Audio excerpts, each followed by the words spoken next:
Types of cattle operations. Cow-calf operation, the most popular style operation in Arkansas, especially in northeast Arkansas, is the cow-calf. Producer owns the cows, breeds them to bulls either on the farm or off the farm or AI, and then sells the calves between 350 to 600 pounds. Now, that's a very subjective number there, but they sell calves. They're not ready to eat. Stalker operation, they purchase calves between 350 to 500 pounds. Also a very subjective number. The producer will precondition. Precondition is castration, any lutealized shots, their vaccinations, the dewormer, dehorning, and just the conditioning of that cattle. And they feed the calf to between 700 to 1,000 pound weights. That's also subjective, depends on the market you're trying to sell them to. And they're going to go directly to the feedlot. Feedlot operations, they purchase calves between 350 to 1,000 pounds. Just depends on the operation. The operator will feed the calves up to 1,200 pounds and then sell directly to the slaughter plant. Beef facilities. Barns. Beef cattle do not require large investments in facilities. They only need shade in the summertime and a wind block in the winter. Working facilities. Beef animals are large. Pens, chutes, and head gates are needed to properly handle the animals. You need to have a good management system. You need to have a good working facility with a head gate and chute. That way you can catch those animals. You can give them their vaccinations, give them their shots, and properly take care of them. They can be portable or stationary. They can be under a roof or not under a roof. They can be on dirt. They can be on gravel. They can be on concrete. It's just up to what you want to do there. Fences. 5 strands of barbed wire is most common. 4 to 5 strands. I feel like 5 strands is minimum. I've built both. I feel like 5 strand with posts spaced about 10 feet apart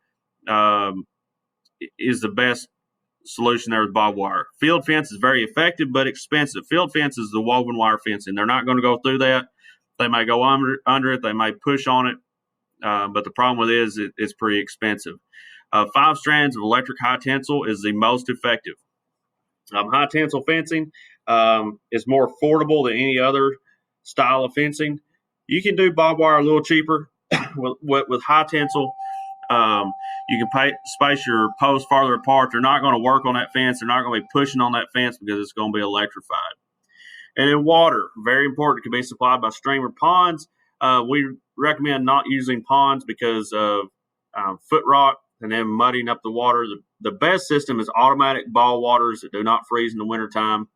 It just depends on your finances. There are programs out there, government programs, to help you build the automatic waterers.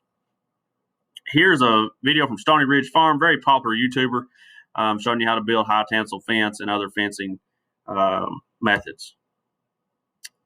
Stony Ridge again, showing you field fence. And then here's the Peterson Farm Brothers. They were doing some cover cropping and pasturing cows on leftover stubble from their milo fields, and then planted cover crop, and they were doing a portable electric fence setup, so I thought that was neat for you to show you. Capacities. Cattle need approximately 30 square feet per animal in barns and shade facilities. In cow-calf operations, east Arkansas, the ratio of cows per acre is approximately 1 cow per acre on good pasture. That's relative, but I can just give you that's a good number there for you to just kind of work with. The ratio changes on pasture changes. So in dry summertime, when there's not a lot of grass growing, that's going to be different. In the winter, when there's no grass growing, that's going to be different. The ratio is approximately 4 cows or 4 acres per cow in the Ozark region. The regions that are rockier, their pasture is not as strong. Out west, that's even more acres per cow. Okay, here's a load and shoot.